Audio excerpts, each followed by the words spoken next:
ये लो सब्जी की लिस्ट। और अम्मा ने खासकर कहा है कि गोल वाले बैंगन लेकर आ जाना, उन्हें बैंगन का भरता खाना है। पिछली बार भी उन्होंने बैंगन मंगाए थे, आप भूल गए थे, पर इस बार याद से बैंगन ले आना। अरे भाई, 1 सेकंड के अंदर तुमने इतनी बार बैंगन बैंगन बोल दिया है कि अब तो मैं उसे भूल ही नहीं सकता। ये अम्मा भी ना, पता नहीं इन्हें बैंगन का भरता इतना क्यों पसंद है। सुरेश सामान की लिस्ट लेकर बाजार चला जाता है और थैला भरकर सब्जी खरीद लाता है। हे भगवान, इतना याद दिलाने के बाद भी आप बैंगन लाना भूल गए। अब अम्मा मुझे सुना सुना कर मार डालेंगी। उन्हें तो लगेगा कि मैंने जानबूझकर आपको नहीं बताया। ये लो, मैं भी यही सोच रहा था रास्ते भर कि कौन सी ऐसी सब्जी है जिसे मैं भूल गया।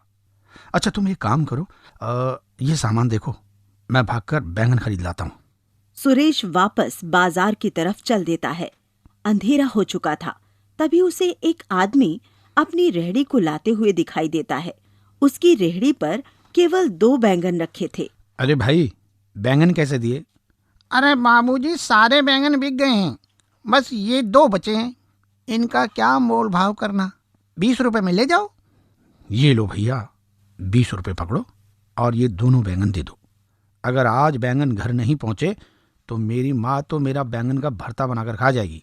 सब्जी वाला हंसते हुए वो दोनों बैंगन सुरेश को पकड़ा देता है। घर आने पर वो बैंगन रूपा को दे देता है। अरे देख लिया तेरा प्यार सुरेश, सारी सब्जी याद रहती है तुझे, बस बैंगन याद नहीं रहते। हाँ, अरे अम्मा, तुम्हें पता है ना कि बैंगन की सब्जी मुझे इतनी खास पसंद नहीं है।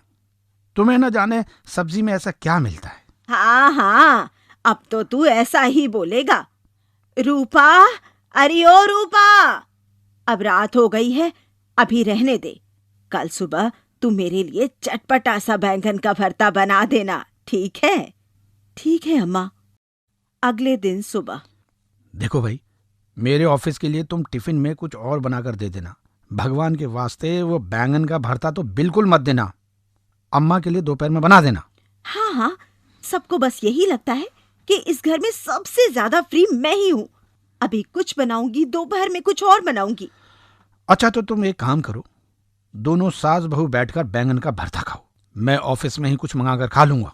ऐसा बोलकर सुरेश ऑफिस के काम के लिए निकल जाता है और रूपा घर का काम खत्म कर किचन में आकर बैंगन का भरता बनाने की तैयारी करती है। एक बड़ा गोल वाला बैंगन लेती है और उस पर तेल लगाकर उसे चूल्हे पर रख देती है। अरे मार डाला, मार डाला, कैसे लोग हैं, सोने भी नहीं देते। अरे गरम आग पर बैठा दिया मुझे।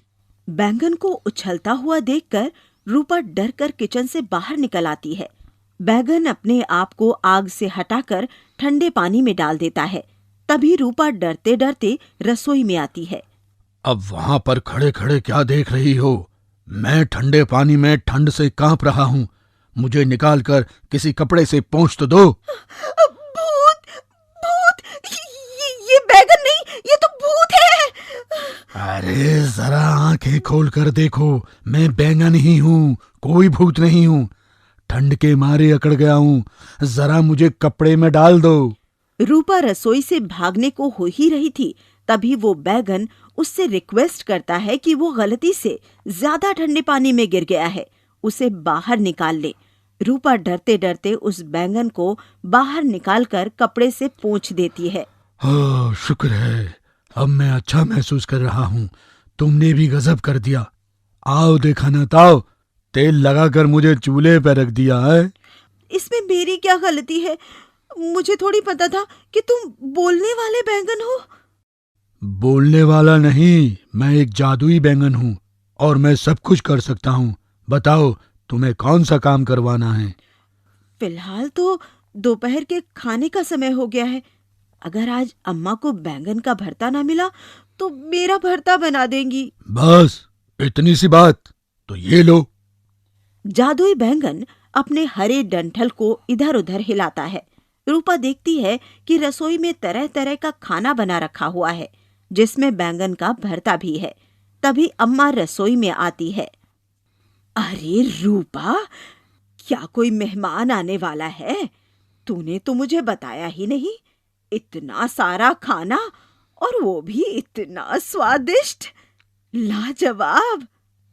नहीं नहीं अम्मा, मेहमान तो कोई नहीं आ रहा, बस ये तो इस जादुई बैगन ने अपना जादू दिखाने के लिए रख दिया है। जादुई बैगन? अरे तेरा दिमाग तो ठीक है। अरे ये जादू की कहानियां तो मेरे बचपन में मेरी दादी और नानी सुनाया करती थी। आज कहाँ जादू रह गया है?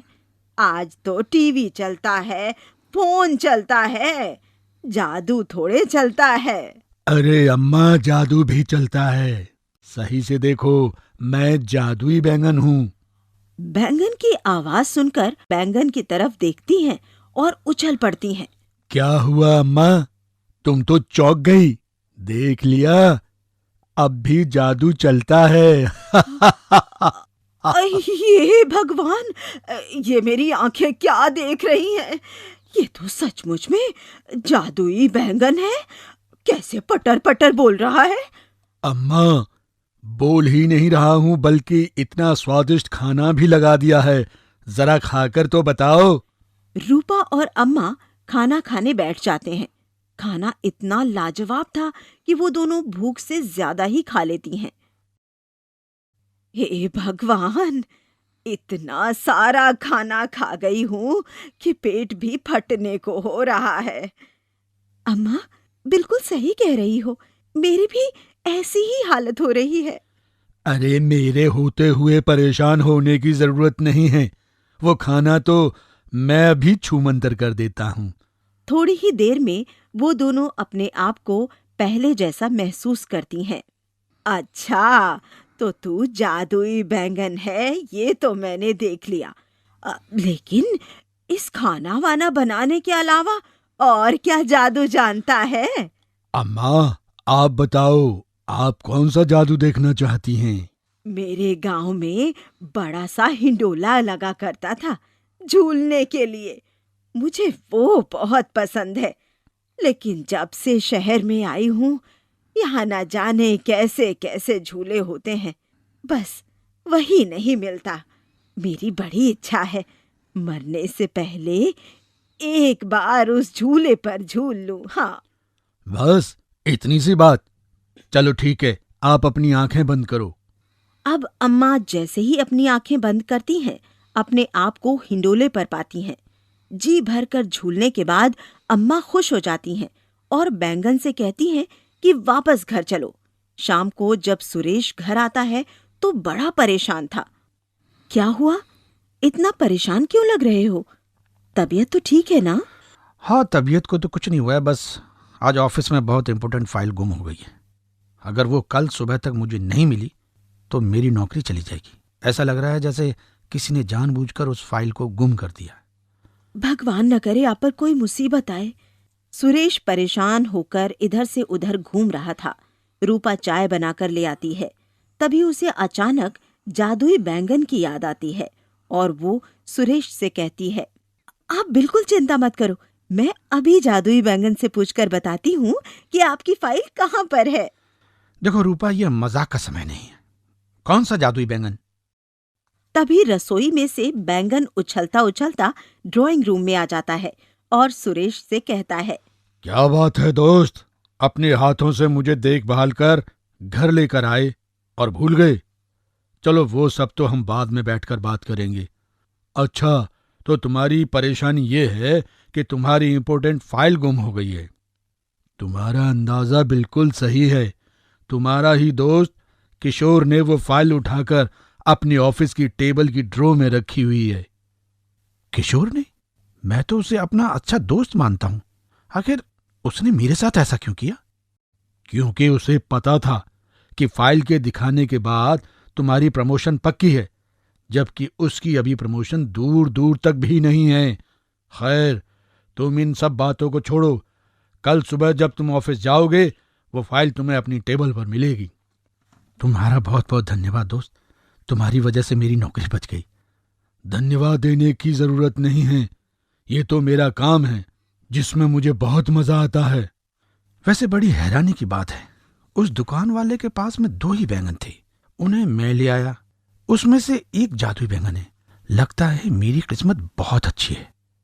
हाँ, मुझे भी लगता है तुम्हारी किस्मत बहुत अच्छी है, क्योंकि मैं पूरा टाइम उस दिन सबके हाथों में आने से खुद को बचाता रहा और आखिर में देखो तुम्हारे हाथों में आ ही गया। चलो भाई, अब तो हाथ मुंह धो लो। आपकी फाइल का मामला तो सुलझ गया है ना? सब लोग खाना खाने बैठ जाते हैं। जादुई बैंगन वहीं सोफे पर आराम से बैठा हुआ था। इस बैंगन को देखकर तो सचमुच मुझे बड़ी हैरानी हो रही है। जादुई बैंगन, वो भी हमारे घर। पर सुरेश बेटा, मैं सोच रही थी अगर जादू देखना ही है तो क्यों ना आज उन सब गरीब बच्चों की मदद करें जिनके पास उनकी जरूरत की चीजें भी नहीं हैं। अरे वाह माँ, तुमने तो बड़ा अच्छा सोचा। मैं भी यही सोच रहा था कि खाली बैठे बैठे मैं क्या करूं। हाँ माँ, ये सही रहेगा। परसों तुम्हारा जन्मदिन भी है। तुम्हारे जन्मदिन के उपलक्ष्य में हम गरीबों की मदद कर देते हैं। देखो भाई, मुझे तो कोई आपत्ति नहीं है, पर मैं ज्यादा दिन एक जगह पर नहीं रह सकता। मैं 1 हफ्ते तक यहाँ रुकूंगा। जो काम करवाना है इस 1 हफ्ते के बीच में ही करवा लो। अच्छा, ऐसी बात है? तुम सिर्फ 1 हफ्ते के लिए हमारे पास हो, फिर उसके बाद कहाँ चले जाओगे? मैं जादुई बैंगन हूँ। मैं उन्हीं लोगों के पास अपने आप पहुंच जाता हूँ जिन्हें मेरी जरूरत होती है। अगले दिन सुबह सुरेश जब अपने ऑफिस जाता है तो उसे फाइल अपनी टेबल पर ही मिलती है। वो अपने बॉस को सारी फाइल दिखाने के बाद प्रमोशन पा जाता है।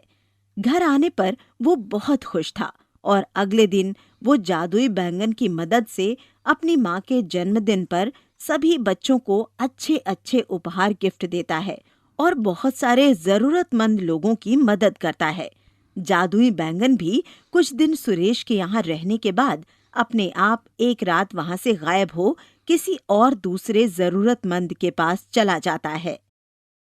अहिल्या अब जवान हो चुकी थी, लेकिन बचपन में मिली हुई सभी जिम्मेदारियों को वह आज भी उसी तरह निभा रही थी। बचपन में ही माता पिता के गुजर जाने के बाद अहिल्या अपनी दादी के साथ रहती थी और 12 साल की उम्र से ही वह अपनी दादी के साथ सब्जी बेचने का काम किया करती थी। समय के साथ साथ सब कुछ बदल जाता है। उसकी दादी अब काफी बूढ़ी हो चुकी थी और अहिल्या अब गली गली सब्जी बेचने के लिए जाया करती थी। सुबह सुबह सब्जियां ताज़ी रहती हैं अहिल्या, कहाँ मेरे चक्करों में पड़ी हुई है।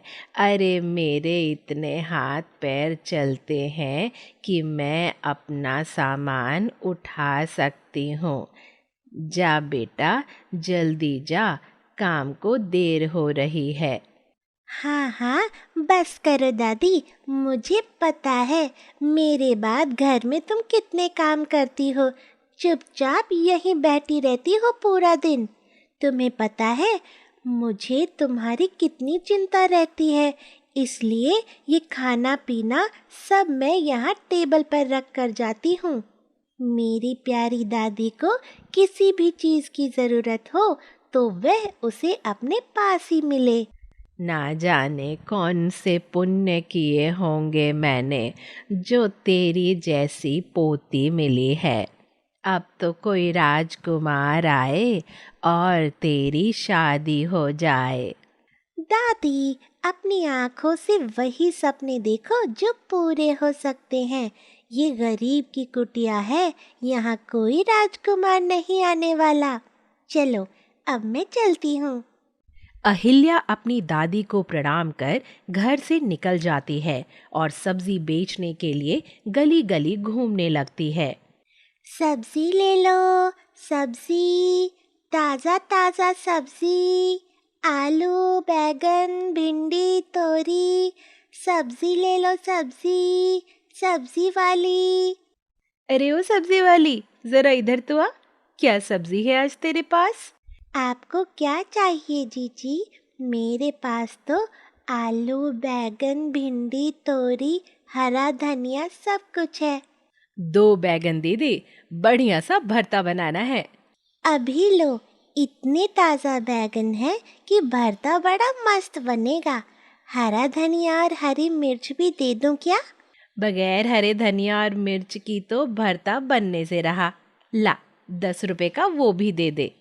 अहिल्या उस औरत को सब्जी दे अगली गली में जाकर आवाज लगाने लगती है। सब्जी ले लो, सब्जी, ताजा ताजा सब्जी। अरे ओ सब्जी वाली, जरा 1 किलो भिंडी तो तोल दे। और देख, भिंडी कच्ची होनी चाहिए। भाई साहब, कोई भी भिंडी उठा कर देख लो, बिल्कुल ताजी मिलेगी। हाँ हाँ ठीक है, 1 किलो आलू भी तोल दो। अहिल्या टोकरी में से निकालकर सब्जियां खोलकर उस आदमी को दे देती है। तभी वहां पर 3-4 औरत और आ जाती हैं और वह सबको सब्जियां देने लगती है। सब्जी वाली, आज बड़ी देर से आई है तू। मैं कब से तेरा इंतजार कर रही थी। घर में मेहमान आने वाले हैं और आलू तक नहीं है घर में। ऐसा कर, जल्दी से 1 किलो आलू, हरा धनिया, हरी मिर्च और 1 किलो बैगन भी तोल दे। अरे जीजी, बैगन तो एक ही बचा है, आप कहो तो दे दूं? ना ना, रहने दे।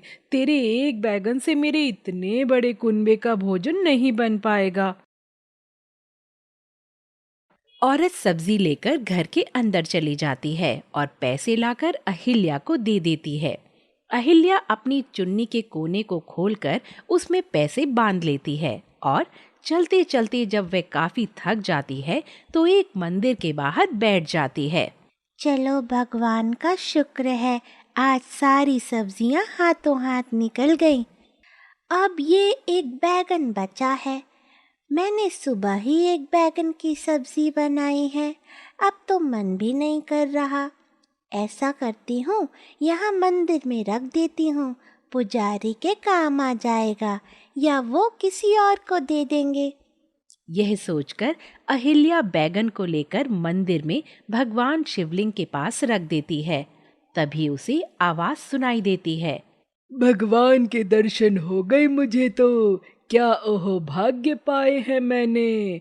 धरती पर आने के बाद कभी सोचा न था कि इस तरह मंदिर में आकर भगवान के दर्शन करने को मिलेंगे।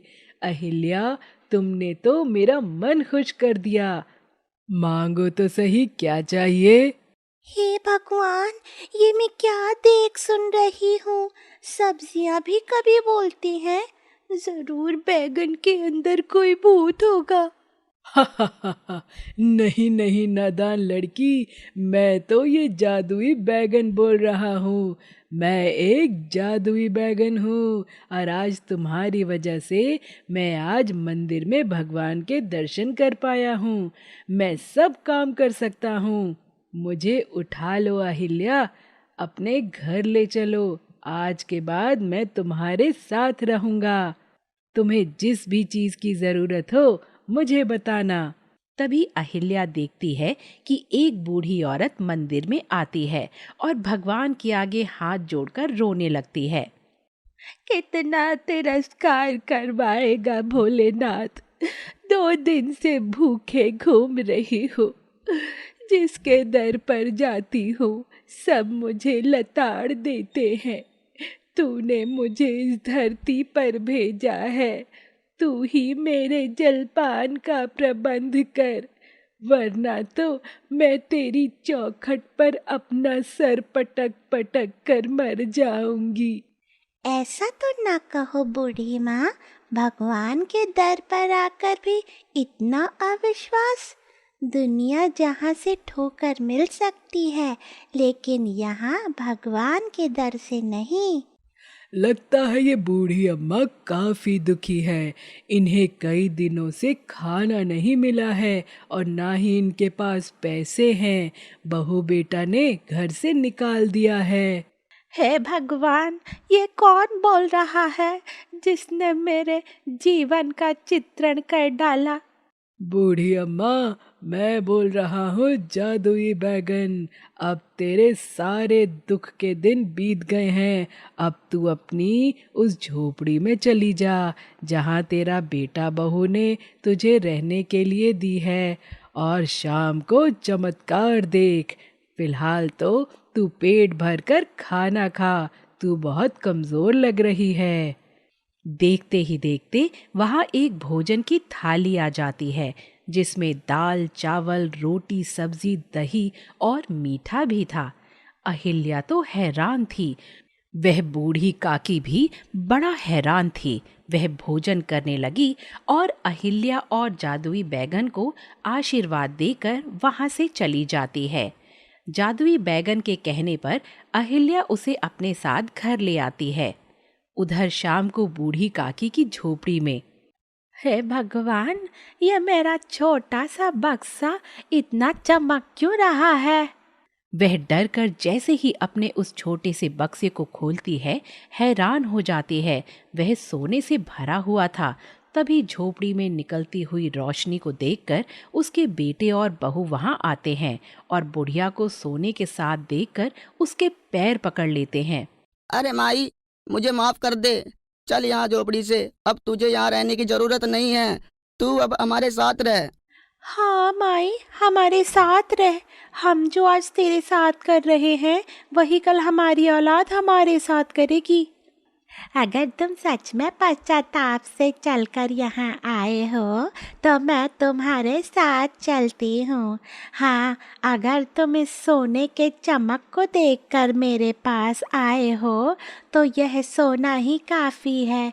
मैं तुम जैसा बेटे और बहू और भी बना लूँगी। बूढ़ी औरत मन ही मन जादुई बैंगन को धन्यवाद देती है और अपने बेटा और बहू के साथ उसके बड़े घर में चली जाती है। उधर अहिल्या के साथ, अरे दादी ने अभी तक खाना नहीं खाया, लगता है इनकी तबीयत ठीक नहीं है। दादी, ओ दादी, क्या बात है? तूने आज सुबह से खाना क्यों नहीं खाया?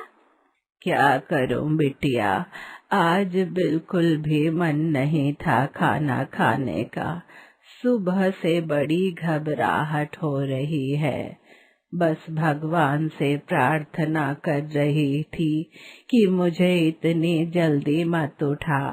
अभी तो मुझे तेरे हाथ भी पीले करने हैं। अरे दादी, हाथ पीले होते हुए तो तुम तब देखोगी ना जब तुम स्वस्थ रहोगी। चलो बैठो, जल्दी से खाना खाओ, मैं तुम्हें बिल्कुल ठीक कर दूंगा। तभी जादुई बैगन से रोशनी निकलती है और अहिल्या की दादी की चारपाई के चारों तरफ घूमने लगती है। देखते ही देखते उनके शरीर की सारी बीमारियां खत्म हो जाती हैं। हे भगवान, ये तो जादुई बैगन है, इसने तो कमाल ही कर दिया। अब मुझे बहुत अच्छा लग रहा है। मैं अपने आप को जवान और तरोताजा महसूस कर रही हूँ। चलो दादी, अब जल्दी से खाना खाओ। तुम्हारी पोती भी सुबह से भूखी ही घूम रही है।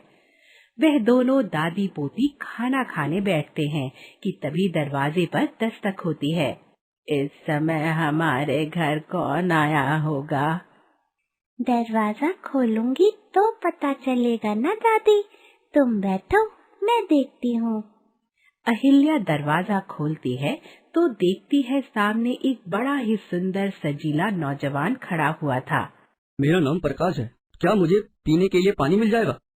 आ जाओ प्रकाश, आ जाओ, मैं तुम्हारा ही इंतजार कर रहा था। अरे तुमने तो मेरी बात का बुरा ही मान लिया था। तुम्हें पता है मैं तुम्हें कहाँ कहाँ ढूंढ रहा था, और एक तुम हो जो यहाँ बैठे हो। जादुई बैगन और प्रकाश को बातें करता हुआ देखकर अहिल्या और उसकी दादी हैरानी से दोनों की तरफ देख रही थीं कि तभी प्रकाश दौड़ कर आता है और बैगन को उठाकर गले से लगा लेता है। तो मैं क्या करता, घर छोड़कर ना आता तो? तुमने उस दिन कहा कि अगर तुम कोई मेरे लिए लड़की ढूंढ सकते हो तो ढूंढो, तो मैंने तुम्हारे लिए एक अच्छी और सच्ची और सुलझी हुई लड़की देख ली है। अरे तुम दोनों तो लगता है एक दूसरे को जानते हो। आपस में क्या खिचड़ी पका रहे हो, जरा हमें भी तो बताओ। ये प्रकाश है, मैं इसी के पास ही रहता हूँ। हम बहुत पुराने दोस्त हैं। प्रकाश के माता पिता चाहते हैं कि उसकी शादी एक बड़ी ही समझदार लड़की के साथ हो जाए, लेकिन वे ऐसी लड़की ढूंढ नहीं पा रहे थे। मैंने प्रकाश से कहा, तुम अपने लिए खुद एक लड़की ढूंढ लो। तब इसने गुस्से में कहा कि अगर तुम्हें ढूंढनी है तो ढूंढ लो। फिर मैं गुस्से में वहाँ से गायब हो गया और अहिल्या के पास आ गया। अहिल्या एक बहुत ही प्यारी लड़की है और प्रकाश, मैंने तुम्हारे लिए अहिल्या को पसंद किया है। ये सुनकर अहिल्या शर्मा जाती है। प्रकाश अहिल्या को ध्यान से देखता है तो वह अहिल्या को अपना दिल दे बैठता है। दादी माँ, अगर आपकी इजाज़त हो तो क्या मैं अपने माता पिता को यहाँ बुला सकता हूँ? वह दोनों आपसे मेरी शादी की बात कर लेंगे। मेरी अहिल्या की तो किस्मत जाग गई। हाँ हाँ बेटा, क्यों नहीं, मैं भी अपनी पोती का विवाह करना चाहती हूँ। प्रकाश अहिल्या से पूछता है और अहिल्या भी हाँ बोल देती है। फिर प्रकाश वहाँ से चला जाता है और जादुई बैगन अहिल्या के घर को बड़ा सुंदर बना देता है। उसके पास सुंदर सुंदर कपड़े रख देता है। अब तो तुम भी राजकुमारी दिखाई दे रही हो अहिल्या। ये सब कुछ तुम्हारी वजह से ही तो हो रहा है। अगले दिन प्रकाश अपने माता पिता को लेकर आता है और कुछ दिनों बाद प्रकाश और अहिल्या की धूमधाम से शादी हो जाती है और प्रकाश दादी को भी अपने साथ ले जाता है। यह देखकर जादुई बैगन खुशी से झूमने लगता है।